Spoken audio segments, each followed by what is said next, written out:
दिनों जब आप गोदी मीडिया देखते होंगे तो आपको एंकर की आवाज़ आपके कान में सुनाई देती होगी, जिसमें वो चिल्ला चिल्ला कर जोर देकर कहती होगी, प्रयागराज दंगे का मास्टरमाइंड जावेद मोहम्मद, प्रयागराज दंगे का मुख्य आरोपी जावेद मोहम्मद।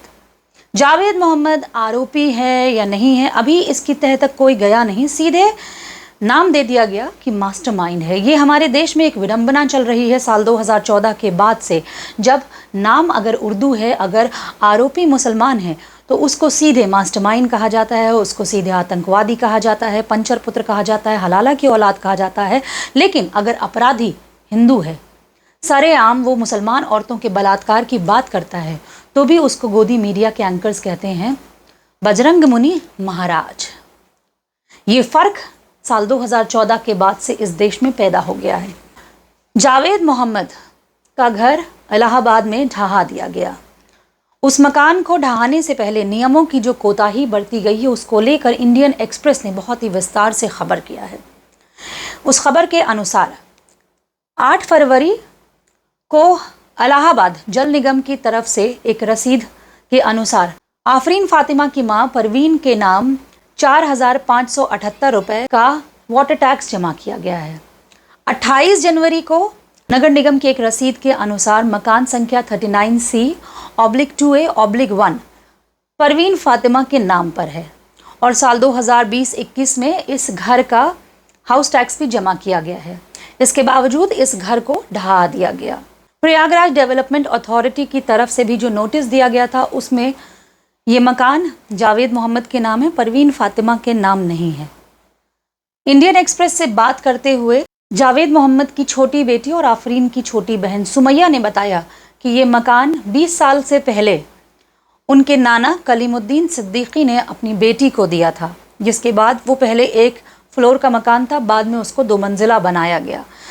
कभी भी किसी ने ये नहीं कहा कि वो मकान अवैध है, ना ही कभी किसी एजेंसी ने कहा, ना ही कभी सरकारी दफ्तर से ये कहा गया कि ये मकान अवैध है। लेकिन जब प्रयागराज हिंसा हुई तो इस मकान को अवैध बताकर उसको ध्वस्त कर दिया गया। जावेद के वकील के राय कहते हैं, जिस मकान को ढहाया गया है वो परवीन फातिमा के नाम पर है और इस्लामिक कानून के मुताबिक बीवी की संपत्ति शौहर की नहीं हो सकती है। भ्रष्टाचार के लिए कुख्यात प्रयागराज विकास प्राधिकरण ने जावेद मोहम्मद के बहाने दूसरे के मकान को उन्होंने बुलडोज कर दिया है। जावेद मोहम्मद की पत्नी परवीन फातिमा के नाम वो मकान था जो उनके पिता से गिफ्ट मिला था और मुस्लिम पर्सनल के प्रॉपर्टी के नियमों के अनुसार अगर प्रॉपर्टी किसी महिला के नाम एक्सक्लूसिव ओनरशिप में है तो उसके हस्बैंड को उसका शेयर नहीं होगा।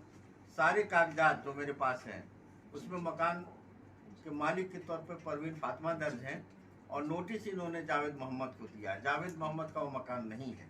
तो एक इस तरह के गैर कानूनी काम से एक भली गृहिणी को, महिला को और उनके छोटे छोटे बच्चों को उन्होंने रातों रात बेघर कर दिया है, जिसकी कोई भी कीमत कोई समाज नहीं दे सकता है। आज वो बच्चे आसमान के नीचे पड़े हुए सिर्फ इसलिए कि प्रयागराज विकास प्राधिकरण ने एक गलत मकान को जिसको डिमोलिश नहीं होना चाहिए था, दूसरे उन्होंने जो नोटिस दिया है वो बैक डेटेड नोटिस है। उसमें उन्होंने 20 मई और 10 मई का जिक्र किया कि हमने उनको नोटिस दिया, अवसर दिया, ऐसा कुछ नहीं है। उन्होंने नोटिस सीधे 11 तारीख को 11 जून को उनके दरवाजे पर चिपका दिया, क्योंकि 10 जून के जुमे की घटना के बाद ये मास्टरमाइंड हुए जिस पर कहा गया इनको। और याचिका में क्या मांग किया? मैंने रिट याचिका में मांग किया है कि उनके भवन का जो परवीन फातिमा का मकान उसका पुनर्निर्माण हो और उसका पूरा करोड़ों रुपए उनको मुआवजा दिया जाए और विकास प्राधिकरण के अधिकारियों को निलंबित और दंडित किया जाए।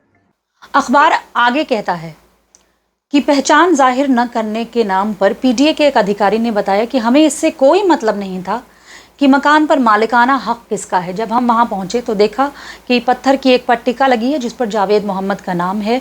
हमने लोगों से पूछा तो उन्होंने बताया कि ये जावेद मोहम्मद का मकान है। उसी आधार पर हमने नोटिस जारी किया, जिसके बाद मकान को ध्वस्त किया गया। बुलडोज़र पॉलिटिक्स जो इस वक्त हिंदुस्तान में चल रही है और जिस पर बड़े बड़े नेता इतरा रहे हैं, अंधभक्त IT सेल के लोग जिसको जायज़ करार दे रहे हैं, उसकी पूरी दुनिया में मजम्मत हो रही है।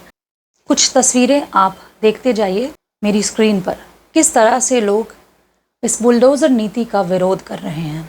एक रात के अंदर जावेद मोहम्मद के पूरे परिवार के सर से छत छीन ली गई। अब वो लोग कहाँ रह रहे हैं? अपने किसी रिश्तेदार के वहाँ रह रहे हैं। मशक्क़तों के बाद आदमी घर बनाता है और उसका घर तोड़ दिया गया, जिसकी वजह से ये पूरा का पूरा प्रोपोगंडा क्रिएट हुआ। अभी तक उस व्यक्ति की गिरफ्तारी नहीं हुई है। नुपुर शर्मा बीजेपी की नेशनल स्पोक्स पर्सन, जिन्होंने प्रॉफिट मोहम्मद के बारे में विवादित बयान दिया था, अभी तक उनकी गिरफ्तारी नहीं हुई है। हालांकि मुंबई पुलिस और दिल्ली पुलिस ने उन्हें समन भेजा है, उनसे पेश होने की बात कही है। हाँ, एक पॉइंट और, नविका कुमार जो कि टाइम्स नाउ के संपादक हैं, उन्हीं के शो में नुपुर शर्मा ने पैगंबर मोहम्मद पर अभद्र टिप्पणी किया था। नविका कुमार के भी खिलाफ मुंबई में मुकदमा दर्ज हो गया है। देखना यह है कि इन दोनों की गिरफ्तारी कब होती, क्योंकि पूरे हिंदुस्तान में इनके विवाद को लेकर जगह जगह दंगा हो रहा है। बंगाल में दंगा चल रहा है, कर्नाटक में बवाल चल रहा है, उत्तर प्रदेश में के अलग अलग इलाकों में बवाल चल रहा है। और उत्तर प्रदेश में तो आप जानते ही हैं कि जब भी कहीं दंगा होता है और चूँकि कॉज इस्लाम है, तो फ़ौरन का फ़ौरन एक फ़ैसला लिया जाता है कि जो भी आरोपी है, जो लोग इस दंगे में शामिल हैं, जो भी इस आंदोलन में शामिल हैं, उनके घर को फ़ौरन ध्वस्त कर दिया जाए, उन पर राष्ट्रद्रोह की धारा लगाकर उनको जेल भेज दिया जाए। तफ्तीश नहीं करना है, कोर्ट कचहरी नहीं जाना है, चार्जशीट नहीं बनाना है, वकील नहीं तय करने हैं। सीधे के सीधे मुख्यमंत्री एक फ़ैसला करता है कि घर को ध्वस्त कर दिया जाए। बहरहाल, मेरा वीडियो अगर आपको अच्छा लगता है तो मेरे YouTube चैनल को सब्सक्राइब कर लीजिए, मेरे फेसबुक और ट्विटर पर मुझे फॉलो कर लीजिए। अगला वीडियो आने तक मुझे इजाज़त दीजिए। नमस्कार, अस्सलाम वालेकुम, सत श्री अकाल, जय हिंद।